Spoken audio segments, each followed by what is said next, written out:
طبعا نهاركم أعزائي زوار مدونة أعزائي التقنية. اليوم سوف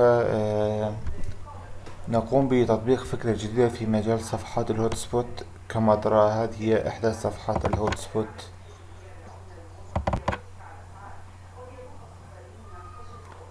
لحظة.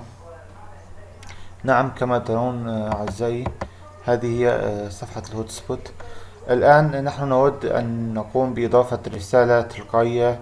هنا أسفل هذه الصورة رسالة تقول صباح الخير، مساء الخير، طاب نهارك، سهرة سعيدة، وهكذا يعني. طبعا الرسالة هي عبارة عن سكريبت يعني.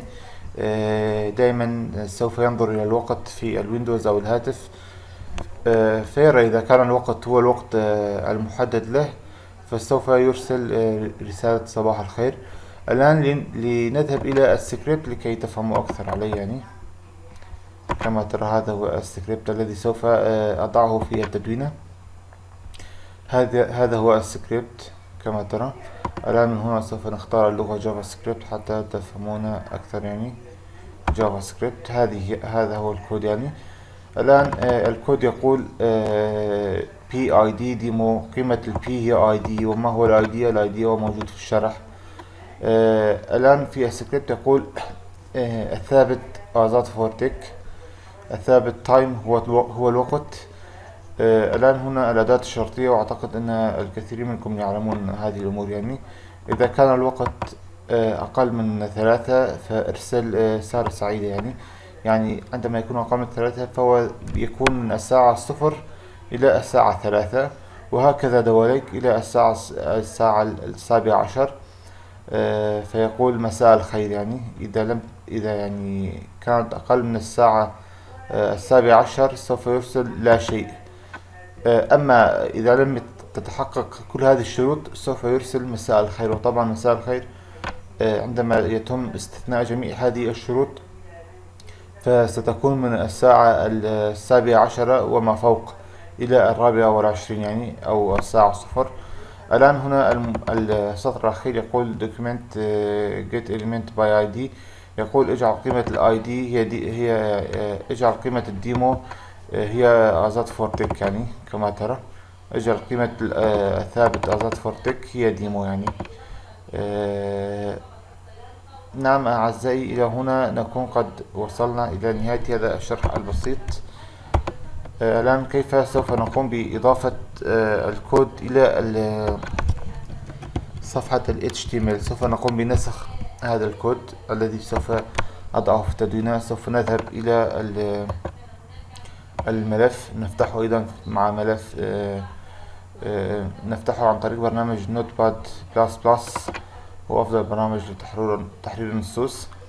الآن أين سوف نضع ذلك الكود البرمجي؟ الطريقة جدا سهلة. سوف تذهب إلى صفحتك وترى أين هي الصورة. هذه هي الصورة، سوف نضعها أسفل الصورة. سوف نضغط View Page View Image. كما ترى هذا هو اسم الصورة، ملف الصورة Copy.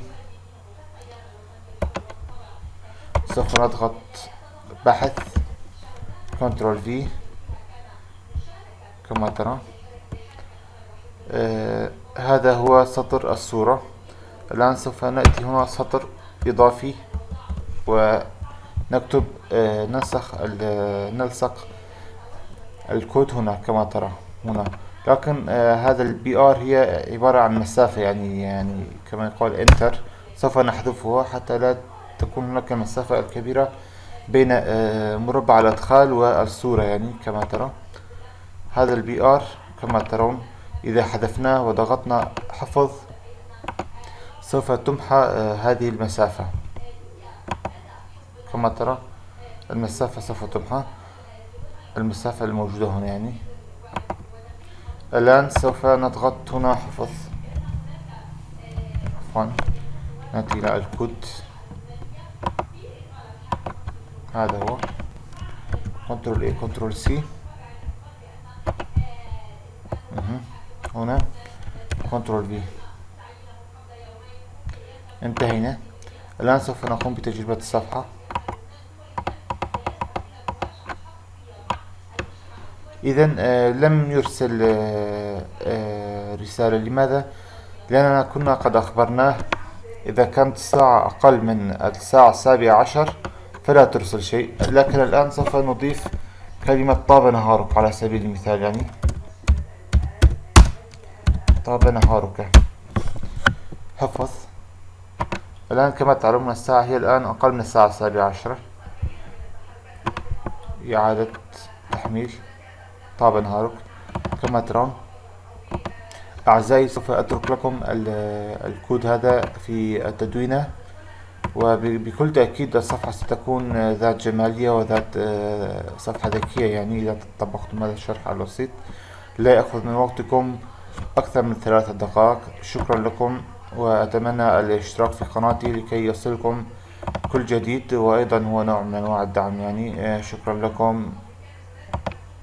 آزاد أحمد، تلتمر، مدونة آزاد للتقنية.